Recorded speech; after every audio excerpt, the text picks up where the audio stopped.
On poursuit dans la série des personnages aujourd'hui. Les jumeaux Weasley, marchands du temple ou maîtres dans l'art de la désobéissance?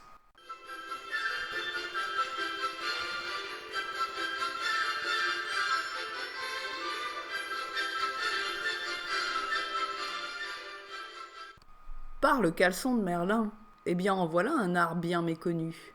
Une vocation artistique qui ne demande qu'à se développer. L'art de désobéir.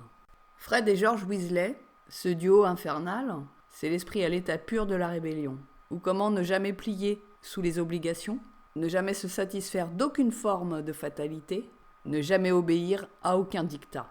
Mais en gardant toujours un esprit espiègle et humoristique. Définitivement, ce duo maîtrise l'art du respect du libre arbitre. Ils sont mes chouchous de la saga, et je vais avoir beaucoup de mal à trouver leurs aspects négatifs. Alors je vais questionner l'aspect des marchands du temple, peut-être parce qu'ils se révèlent de redoutables businessmen, et qu'ils ont mis le doigt sur le seul créneau qui peut fonctionner dans des périodes de chaos. Et là vous allez voir qu'on peut tout à fait transposer, une fois de plus, l'histoire de la saga et notre réalité. Et puis c'est pas tout. En captant l'esprit de ce duo, ainsi que leur façon de fonctionner, eh bien vous allez aussi trouver les clés pour vous, si vous avez envie de passer les prochaines années dans la joie et dans l'abondance. Il existe toujours des failles dans les systèmes autoritaires, ou dans les systèmes régis par des règles. Bien, le duo Weasley nous montre et nous apprend dans quel état d'esprit il convient de se tenir pour passer par la fenêtre quand on vous ferme une porte, ou pour trouver le souterrain lorsque l'on condamne la fenêtre. Lorsque tout semble bloqué et cloisonné, il existe toujours un passage secret, une opportunité miraculeuse à saisir et des ressources de créativité à mettre en pratique. Les Weasley sont les premiers à quitter l'école lorsque celle-ci rentre sous le diktat d'ombrage. Ils ont eu le pif, ont senti le vent tourner, mais surtout ils n'avaient pas de temps à perdre. Pas de temps à perdre pour s'emparer de leur liberté et pas de temps à perdre pour concrétiser leur vocation, réaliser leurs rêves et quelque part aussi réparer l'injustice qui a été faite à leur famille. Derrière l'idée des Weasley, il y a l'idée de la mission de vie, l'idée de l'alignement avec l'esprit de son âme. Lorsque l'on tient son cap, qu'on ne laisse pas les circonstances extérieures nous influencer, alors on peut traverser toutes les tempêtes et réaliser tous ses projets, même les plus fous et les plus improbables. Lors d'une montée en puissance d'une dictature, et ça on le sait lorsque l'on observe l'histoire, tout ce qui faisait l'harmonie quotidienne s'arrête. Les interdictions bloquent tout, empêchent tout et sanctionnent tout. Les petits commerces qui faisaient alors circuler l'art des gens, l'argent, se retrouvent porte close, la pauvreté s'installe et l'ambiance de peur et de morosité descend sur les gens comme un brouillard à couper au couteau. Tandis que les serviteurs du dictat en place paradent un peu partout en affichant un sourire cynique et cruel. Vous trouvez que mon propos est exagéré ? Eh bien, regardez la tête à claque de votre première ministre. Oh, rassurez-vous, cette fine équipe ne va pas parader très longtemps encore. Ils sont coincés bien plus que vous, pris en étau entre les ordres de personnes bien plus puissantes et bien plus perverses qu'eux-mêmes et leur propre corruption. Les avoir à l'œil pour savoir ce qu'ils manigancent, c'est une chose, mais garder le cap sur ce que vous avez envie de faire de votre vie, ça reste la chose la plus importante. Et l'endroit surtout où il convient de concentrer toute son énergie. Ainsi, lorsque l'on parle des jumeaux Weasley, d'un point de vue moldu, on parle de l'entrepreneuriat, des activités professionnelles et des activités au sens large. Cela ne vous aura pas échappé, je pense, que tout ce monde-là est en train de changer, d'effectuer une mutation. La destruction du monde du salariat, de l'entrepreneuriat et des activités professionnelles, telles qu'on les a connues, je dirais depuis la fin de la Seconde Guerre mondiale, est un monde qui doit s'effondrer en tout état de cause. Car il ne s'inscrit pas dans le respect de la planète, certainement pas dans le respect du bien-être animal et de la vie en général, et ne s'inscrit pas non plus dans un véritable épanouissement de l'être humain. Bref, il ne rentre plus dans un cadre évolutif. Et ce qui met tout le monde en panique, ou en colère, suivant là où on se situe dans le bateau, bien c'est surtout parce qu'on va se retrouver devant une page blanche, que l'on va tous perdre nos repères, et que l'on n'a pas encore assez réfléchi au nouveau monde que l'on pourrait mettre en place. Alors ce fameux nouveau monde, beaucoup attendent qu'il arrive de lui-même, d'autres ne veulent absolument pas en entendre parler et se raccrochent à l'ancien monde, tandis que d'autres encore tentent d'imposer à tout le monde des projets machiavéliques qui ne serviraient en définitive que leur propre folie, au détriment de tous. Alors heureusement, dans tout ce chaos, il y a quand même l'esprit des frères Weasley, qui représente, pour nous moldus, la mouvance des réinventeurs de monde. Il ne s'agit pas bien sûr de prendre au pied de la lettre leurs activités singulières. Nous n'allons pas tous sortir notre épingle du jeu en ouvrant des boutiques de farce et attrape pour sorciers facétieux, c'est évident. Mais si l'on regarde en filigrane de cette histoire, c'est que la seule chose qui fonctionne aujourd'hui, et qui donc constitue la pierre de fondation du monde de demain, c'est de trouver sa véritable vocation, son ikigai, pour utiliser un terme japonais, et s'y consacrer totalement. Ce qui est envisagé et prévu pour demain, c'est en fait de remettre la roue à tourner dans le bon sens.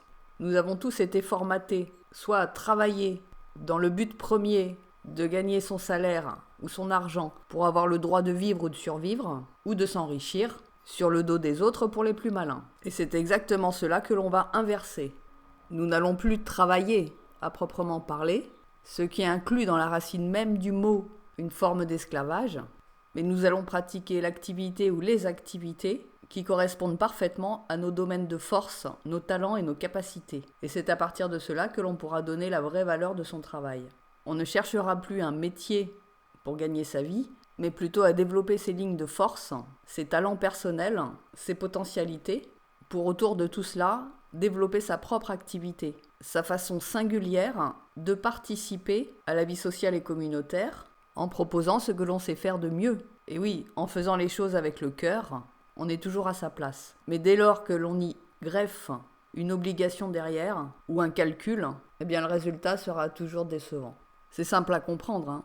Acheter une tomate de supermarché par rapidité et par facilité, qui a poussé à coups de produits chimiques hors sol, et comparez-la avec une bonne tomate juteuse qui a pris le soleil dans votre jardin et que vous avez cultivée pendant des mois, vous pourrez constater facilement la différence. Que ce soit en termes d'esthétisme, de goût, tout autant qu'en termes de sentiment de satiété. On va retrouver le goût et le plaisir de vivre. Le fait de s'épanouir dans les activités qui nous nourrissent, qui nous épanouissent. Donc je dirais que ce n'est pas vraiment le moment de dépenser toute son énergie à batailler contre un système qui de toute façon n'a qu'un seul objectif, qui est de maintenir l'esclavage, mais plutôt de focaliser son énergie sur ses aspirations profondes, sur le développement de ses talents, de ses capacités, de ses goûts. Les périodes de chaos, d'adversité, si elles sont abordées dans le sens positif, sont des périodes de grand ménage de printemps. On vire et on dégage, sans aucun état d'âme, ce dont on ne veut plus, ce qui nous encombre, ce qui ne nous appartient pas, ce que l'on refuse de subir encore, et l'on se tourne vers ce que l'on a envie de vivre, de faire et d'être. Et à partir de là, on commence à redessiner un avenir complètement différent. On récupère de l'énergie et de l'enthousiasme à la mise en œuvre concrète de ces nouveaux projets. Et là aussi, c'est une étape qui peut être fragile, parce que le regain et la concentration d'énergie attirent toujours une forme de parasitage. Donc il faut toujours garder son cap et sa détermination. Et puis on se lance, tout en continuant à s'améliorer, à se perfectionner, à s'entraîner et à apprendre. Je dirais que le plus dur, peut-être, c'est de déterminer quel est son ikigai. Celui-ci n'est pas forcément une vocation première ou une passion innée, et il arrive aussi parfois qu'il change au cours de la vie. Mais quand on a mis le doigt dessus, en général, rien ni personne ne peut vous en détourner. Il arrive aussi parfois que l'on ait besoin d'un capital de départ, que l'on n'a pas forcément. Alors on est tenté de renoncer et de mettre sa passion de côté. Et ce qui en découle en général, c'est plutôt le scénario catastrophe. Mais quand on garde le cap malgré tout, c'est aussi ce qu'on peut appeler le chemin du cœur, ou le chemin de l'âme, ce qui revient au même, eh bien des miracles se produisent, et vous trouvez votre capital. Cette aide précieuse qui arrive toujours à l'exact moment où vous avez accepté le chemin de votre cœur et paradoxalement où vous êtes prêt à renoncer. C'est cet entre-deux qui s'appelle le lâcher-prise. Pour reprendre l'histoire des frères Weasley, leur vocation était évidente et ils avaient beaucoup travaillé sur leur projet. Celui-ci était prêt à émerger et les opportunités se sont mises en place. Ils ont lâché l'école, leur décision ayant été accélérée par le diktat d'ombrage, totalement incompatible avec la nature de leurs activités. Et puis ils ont reçu de la part de Harry la fameuse récompense lors du tournoi des 3 sorciers. Ici, il s'agit du conte, bien sûr, mais dans la vie, ça fonctionne vraiment comme ça. Quand on veut vraiment quelque chose, que l'on veut concrétiser son rêve, sa passion, que l'on ait envie de vivre une expérience, et que cette chose en question vienne du cœur, alors on a déjà en nous la recette. On fait d'abord le grand ménage, c'est-à-dire qu'on fait le don, pleinement et sans équivoque, de tout ce qui peut entraver, retarder ou vous dévier de votre objectif. Et parfois, il ne faut pas se leurrer, c'est assez lourd. On peut provisoirement laisser derrière soi des amis, de la famille, une situation satisfaisante ou confortable, des habitudes, des croyances, beaucoup de choses. Mais c'est ainsi que l'on tranche une décision.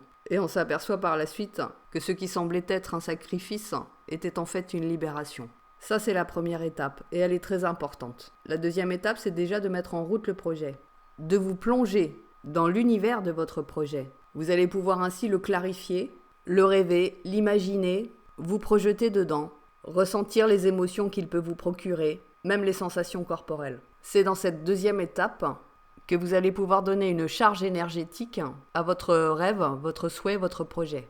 Vous avez une intention de départ qui est en quelque sorte l'avion. Vous vous êtes plongé à fond dans les cours de pilotage, et bien maintenant il ne reste plus qu'à faire le plein de carburant. Et c'est d'abord la force de votre détermination qui mettra en place les circonstances extérieures favorables pour concrétiser votre projet. Et là, la magie commence déjà à opérer. Il y a plusieurs méthodes pour mettre une charge sur une intention. Si vous savez faire avec votre esprit uniquement, vous pouvez faire ce que l'on appelle une concentration. C'est-à-dire que vous allez plonger totalement pendant 21 minutes précisément et intégralement dans l'objectif final que vous visez. C'est ce qui est enseigné par Joe Dispenza, ni plus ni moins.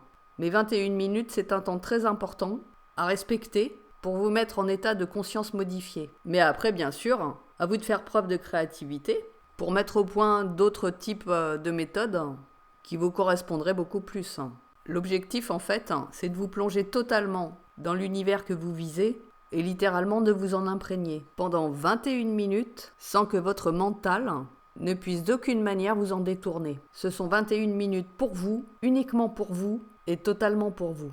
Ce n'est pas si difficile en fait parce que la charge émotionnelle, la charge d'intention, nous la pratiquons tous les jours. Vous voyez, avant de croquer dans un croissant chaud et croustillant, on en a d'abord l'idée, puis très vite le visuel arrive, l'odeur, le goût, la sensation, et c'est là que l'on charge notre intention. Et puis en dernier lieu, la troisième étape, c'est la prise de décision et le passage à l'action. Et là, vous êtes focus sur la boulangerie et vous y allez. Mais on pratique aussi beaucoup la charge d'intention négative, qui fonctionne de la même manière. Admettons que vous ayez un rendez-vous qui vous mette un peu sous pression, ou que vous n'avez pas du tout envie d'honorer, et ce sera donc une charge négative que vous y mettrez, une charge à contre-cœur. Et donc les circonstances extérieures se mettront en place, suivant votre demande. Je n'ai pas envie d'aller à ce rendez-vous. Ça, c'est ce que votre cœur vous dit, et c'est ce que l'univers entend. Donc, toutes les circonstances se mettront en place pour que vous ratiez votre rendez-vous. Vous n'allez pas trouver de place de parking, vous allez arriver en retard, etc., etc. Rien n'est fait contre vous, c'est vous qui n'avez pas écouté votre cœur, et c'est le cœur qui commande à l'univers. Lorsque vous vous obligez à faire les choses, ou à faire quelque chose en particulier, à contre-cœur, vous mettez simplement une charge négative à votre intention. Lorsque, au contraire, vous ne suivez que la voie du cœur, avec une intention mentale bien alignée, vous créez les circonstances favorables pour qu'un miracle s'accomplisse. Maintenant, il y a aussi 2 autres paramètres à prendre en compte. Le premier est de ne pas mettre suffisamment de force, de charge, d'énergie à votre intention, et donc vous n'obtiendrez qu'un résultat en demi-teinte, un faible résultat. Et le deuxième paramètre, celui-là est difficile à prendre en compte parce qu'on ne le connaît pas à l'avance, c'est celui de la destinée. En fait, votre destinée ne vient pas réellement en entrave à vos intentions et vos projets. Simplement, elle ne vous permet pas d'y parvenir en droite ligne. J'en reviens aux jumeaux Weasley. Ceux-ci avaient besoin de leur capital de départ pour ouvrir leur boutique. Ils ont donc fait le forcing pour participer à la Coupe des 3 sorciers, et ainsi tenter de remporter le prix. Sauf que ce n'était pas dans leur destinée à eux de participer à ce concours, mais dans la destinée d'Harry. Donc ils n'ont pas pu obtenir en droite ligne leur capital demandé, mais l'ont quand même obtenu d'une autre façon. Une façon qui en quelque sorte aura renforcé le lien d'amitié entre eux trois. En définitive, il n'y a rien de grave à ce que l'on n'obtienne pas les choses que l'on désire en droite ligne. Ça ne veut pas dire que vous n'obtiendrez pas ce que vous désirez, mais simplement que la vie va vous faire emprunter une bifurcation beaucoup plus enrichissante. Lorsque vous avez fait le ménage, que vous avez défini une intention, que vous l'avez chargée positivement avec beaucoup de force et d'énergie, alors vous avez fait l'essentiel du travail. Il vous reste 2 petites étapes pour parvenir à votre but. Une qui est très facile à mettre en place, c'est de poser des actes concrets qui vont dans le sens de votre objectif. Tout comme les frères Weasley qui s'inscrivent à la coupe des 3 sorciers, eh bien vous aussi posez des actes qui vont dans le sens de votre projet. Par exemple, si vous aussi vous avez besoin d'un capital de départ, et disons un gros capital peut-être, bien rien ne vous empêche de poser des actes en ce sens. Vous pouvez présenter des dossiers de demande de prêt dans les banques, en sachant quand même à quoi vous attendre, comme vous pouvez poser un acte en allant acheter un billet de loto, ou bien encore mettre en vente un bien immobilier que vous possédez. Cela ne veut pas dire que votre banquier vous accordera un prêt ou que vous allez gagner au loto, sauf si votre destinée est en droite ligne. Mais cela marque un point de départ temporel dans votre passage à l'acte. Et c'est un ingrédient qu'il vaut mieux éviter de louper dans sa recette. Je peux vous donner un autre exemple. Admettons que vous ayez décidé d'entamer une activité de peinture. C'est quelque chose qui vous tient au cœur depuis longtemps et vous vous y sentez appelé. Vous avez très envie de développer ces talents-là. Vous allez donc vous réserver un espace, chez vous ou dans un atelier, pour commencer à pratiquer. Vous allez prendre des cours, vous allez commencer à dessiner, à visiter des galeries, à regarder des vidéos inspirantes, à vous réserver des plages de temps rien que pour cette activité. Et tout ça va participer à la charge que vous allez mettre, la charge d'intention que vous allez mettre. Lorsque vous serez bien imprégné de cet univers, que vous l'aurez fait vôtre et qu'il fera partie de votre vie, de votre quotidien, alors vous allez commencer à poser des actes. Vous allez renoncer provisoirement à l'achat des dernières baskets à la mode. Et au lieu de cela, vous allez investir dans un chevalet, dans des châssis, des pinceaux, de la peinture. Et ainsi, vous allez commencer à créer votre propre univers et une partie de votre avenir, en correspondance avec la voix de votre cœur. À ce moment-là, vous ne pouvez pas savoir où cela va concrètement vous mener. Et je vous dirais que ça n'a pas grande importance en réalité. Vous allez peut-être aller en droite ligne et devenir un peintre à succès, ou un peintre de galerie, mais vous allez peut-être aussi prendre des bifurcations beaucoup plus enrichissantes pour votre âme. Peut-être devenir art-thérapeute, peut-être rentrer dans le compagnonnage. L'important, c'est que les portes soient ouvertes. Et c'est uniquement en posant des actes que l'on peut permettre cela. Et ainsi, il faut aussi accepter les échecs, qui ne sont que des tâtonnements en réalité. Une fois que les portes sont ouvertes, eh bien, on passe à la dernière étape, la finalisation. C'est sans doute l'étape la plus rapide, mais peut-être aussi la plus délicate.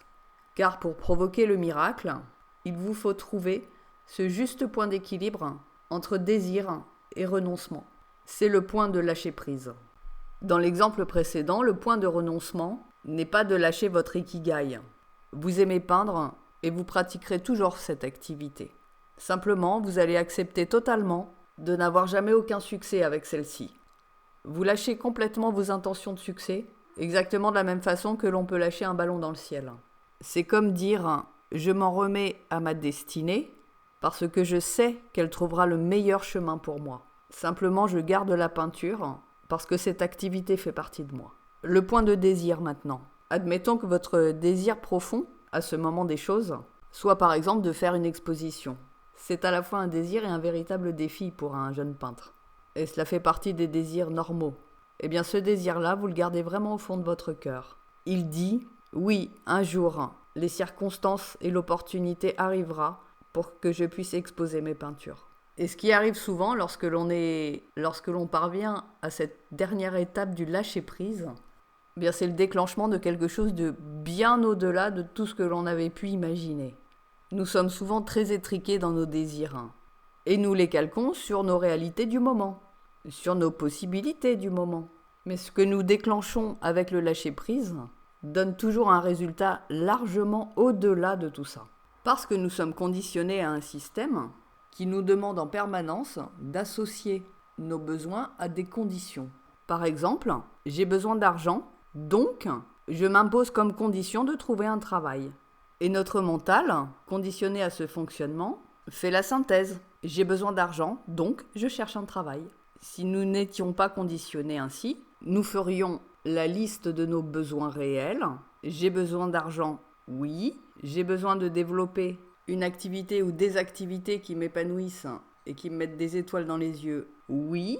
J'ai besoin de 3 heures de transport par jour et de me taper une journée de 9 heures avec des collègues que je ne supporte pas et un travail que je ne supporte pas pour gagner un salaire sur lequel des taxes et des impôts vont être prélevés et qui ne me laissera de quoi à peine financer les activités qui me tiennent à cœur. Eh bien non. Le cœur n'est pas d'accord avec ça. Et plein de situations désagréables vont se mettre en place, et ce jusqu'à la maladie si nécessaire, pour qu'enfin j'accepte d'écouter mon cœur. Si vos activités vous épanouissent, et qu'en même temps elles comblent vos besoins financiers, alors dans ce cas, il n'y a rien à changer. C'est parfait. Et ça veut dire que quelque part vous êtes aligné. Maintenant, vous pouvez tout à fait faire partie des personnes qui trouvent un autre type d'alignement, avec un revenu qui satisfasse vos besoins, qui arrive d'un côté, et une activité purement gratuite, ou juste avec un défraiement, que vous pouvez pratiquer de l'autre. Et ça, en général, ça peut s'appeler soit être entier, soit être retraité. Et pour la deuxième catégorie, évidemment, ça va disparaître. Alors entre nous, orientez plutôt vos désirs vers la première catégorie. Le revenu universel est quelque chose de prévu après le chaos. Je ne sais pas quand exactement et comment ça se mettra en place, et si véritablement ça se mettra en place, je pense quand même. Mais sans en avoir aucune attente, on peut déjà commencer à rentrer dans ce système-là. Un revenu passif qui couvre nos besoins, qui soit le moins taxable possible, pour se libérer du temps de l'autre côté et pratiquer nos activités, et pourquoi pas de manière gratuite, histoire de court-circuiter un peu le système, ainsi que ces rançonneurs qui sont absolument à tous les étages. Ceci étant posé, j'aimerais qu'on revienne sur l'histoire des marchands du temple, et donc du côté sorcier. Ce que proposent les frères Weasley dans leur boutique, ce sont tout un tas d'objets magiques, de potions ou de matériaux naturels avec certaines propriétés. Et en fait, ce sont les mêmes choses que l'on retrouve dans les bonnes boutiques ésotériques. Des plantes, des minéraux, des grimoires, des livres de magie, de divination, de protection, etc., etc. Et comme par hasard, en ce moment, ce sont des commerces qui ont le vent en poupe. Lorsque plus rien ne fonctionne dans la matière par la matière, eh bien on se rabat sur les choses spirituelles. Les croyances et les bonnes vieilles recettes magiques qui fonctionnent toujours. Lorsque tout roule à peu près, que les volontés ou les nécessités de changement ne sont pas à l'ordre du jour, nous sommes tous pareils. Le spirituel et le sacré, on le met de côté, on l'ignore ou on le néglige. Mais lorsque l'on commence à avoir de gros problèmes qui ne trouvent pas de solution, alors là, on s'engouffre dedans tête baissée. Et c'est là que les marchands du temple ou autres faux prophètes se frottent les mains. Ils vont profiter alors de votre naïveté, de votre désarroi, de vos impuissances, de vos souffrances, de vos peines aussi. Et ainsi, ils vont pouvoir se remplir les poches, tranquillement mais sûrement, parce qu'ils vont vous trouver des solutions. Des solutions pour enrichir leur commerce, mais certainement pas celui du voisin. Même si celui-ci serait beaucoup plus à même de vous aider.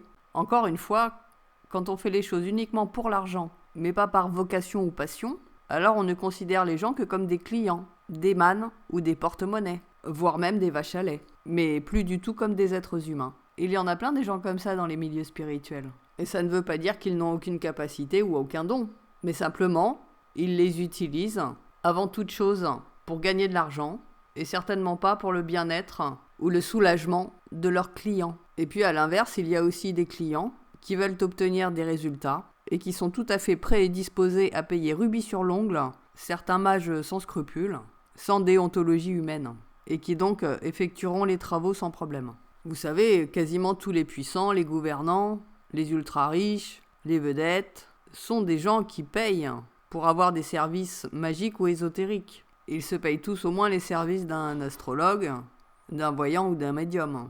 On ne peut pas conserver des fortunes colossales, ni les bâtir, sans faire appel au monde invisible. Ça n'est pas possible. Faire appel à des forces invisibles pour aider à ses protections, pour optimiser ses chances de réussite, ça n'est ni bien ni mal. Et c'est d'ailleurs utilisé couramment dans tous les pays d'Asie. Globalement, tous les pays ont leur forme de magie. Nous avions les magies des campagnes, mais vous les retrouvez dans absolument tous les pays du monde. Ce sont essentiellement les dogmes religieux ou les idéologies sociétales qui ont voulu les bannir des populations et qui, entre parenthèses, ont aussi voulu se les octroyer. Aujourd'hui, les pratiques magiques et la science se rejoignent. Elles utilisent les mêmes principes et les mêmes techniques pour parvenir à des états de conscience modifiée et ainsi pouvoir déprogrammer ou reprogrammer certaines parties de notre subconscient, utiliser des rituels ou des protocoles pour certaines guérisons, comme c'est le cas dans la technique des bonhommes allumettes par exemple, ou de la pratique de l'Ho'oponopono. Simplement, ça ne s'appelle plus de la magie, mais du développement personnel. En fait, c'est un mot qui fait moins peur. Mais on joue toujours dans le champ quantique et avec les énergies. Lorsque l'on travaille sur ces énergies propres, en fait, quand on travaille pour soi, ça ne pose aucun problème. Par contre, là où on commence à avoir des problèmes, c'est lorsque des personnes s'amusent avec vos énergies pour vous les siphonner ou pour vous les bloquer, pour les désharmoniser, mais aussi pour vous les inverser. Et plus ce genre de traficotage est fait de manière consciente et volontaire, au plus pour vous, ce sera difficile de tout remettre en harmonie et en ordre. Alors ça s'appelle de la magie noire, mais ça s'appelle aussi du soin énergétique mal maîtrisé ou tout simplement pollué et parasité. Et même encore, peuvent produire beaucoup de dégâts, des intentions malveillantes chargées avec des émotions négatives, de colère, de vengeance, de haine, en gros ce qu'on appelle le mauvais œil, qui peuvent aussi vous être envoyés. Ce sont des choses qui font beaucoup de dégâts. Et vous aussi, vous pouvez avoir de gros problèmes, de gros soucis, si vous rentrez par ingérence dans les énergies d'autrui, que ce soit avec de bonnes intentions ou de mauvaises. Si là où les personnes en question sont plus fortes que vous, énergétiquement parlant, et qu'en plus vous faites des pratiques sans en avoir obtenu de leur part un accord explicite, eh bien là vous vous prendrez un retour d'énergie bien carabiné. En gros, les marchands du temple vous vendent des produits et des services, voire des méthodologies, mais se lavent complètement les mains quant aux effets indésirables ou aux conséquences possibles. Alors est-ce que les jumeaux Weasley sont des marchands du temple ? Eh bien non, pour 2 raisons majeures. La première, c'est qu'ils ont expérimenté les produits qu'ils vendent. Ils sont au point, ont des effets éphémères ou sont vendus avec le contrepoison. Et puis deuxième raison, ils ne sont pas des marchands du temple parce qu'ils sont complètement alignés avec leur vocation. La spiritualité, l'ésotérisme, les pratiques magiques, les pratiques énergétiques ne sont absolument pas incompatibles avec le succès financier, dès lors qu'elles sont une véritable vocation et que vous n'ayez aucun autre moyen pour satisfaire vos besoins financiers. Bien voilà, j'en ai terminé de cette capsule et des frères Weasley, auxquels je n'ai pas trouvé de défaut, si ce n'est celui de l'auteur, qui dans son histoire a séparé les jumeaux. Et bien également, vous avez la méthode complète, gratuite et à disposition, pour concrétiser dans la matière les projets qui vous tiennent le plus à cœur. Je résume, 4 étapes. Définir une intention claire qui mette d'accord vos besoins et vos aspirations profondes. Faire le ménage complet pour dégager la voie. Puis, charger au maximum avec des émotions de réussite et une imprégnation dans l'univers que vous souhaitez, intensément pendant 21 minutes. Ensuite, poser des actes concrets qui vont dans le sens de votre projet. Et puis, dernière étape, vous positionner dans cet état de lâcher prise. Si vous avez bien respecté les étapes, que vous les avez faites toutes très consciencieusement, cela va fonctionner. Si vous n'obtenez pas de résultats, si les résultats que vous obtenez sont l'inverse de vos intentions premières, ou bien qu'ils ne sont pas satisfaisants, alors revenez à l'étape numéro 1 et recommencez tout. Aucun résultat signifie qu'il y a un blocage ou un auto-blocage. Un résultat inverse signifie qu'on a fait des travaux sur vous et qu'on a inversé vos énergies, et un résultat insatisfaisant est le signe que vous n'avez pas suffisamment chargé d'énergie votre intention, ou bien que vous avez posé des actes non conformes avec l'intention de vos projets et qui donc auront diminué votre charge énergétique. Et puis enfin, dernier cas de figure, si vous gardez en tête tous les jours et de manière presque obsessionnelle votre intention de départ, que vous ne parvenez pas à l'oublier, eh bien c'est simplement que vous ne savez pas lâcher prise. Tout ça bien sûr demande de l'entraînement et de la pratique. C'est important de combler ses failles, de répondre à ses besoins, de combler ses manques, de régler sa problématique matérielle. Parce que ce seront toujours des choses qui vous rattraperont et qui vous empêcheront de passer à autre chose. Et puis ce sont toujours sur ces choses-là que s'accrochent les sortilèges, les magies, les mauvais œils. Merci les jumeaux Weasley pour votre enseignement magistral. Et quant à nous, eh bien on se retrouve pour une prochaine vidéo, si vous suivez toujours.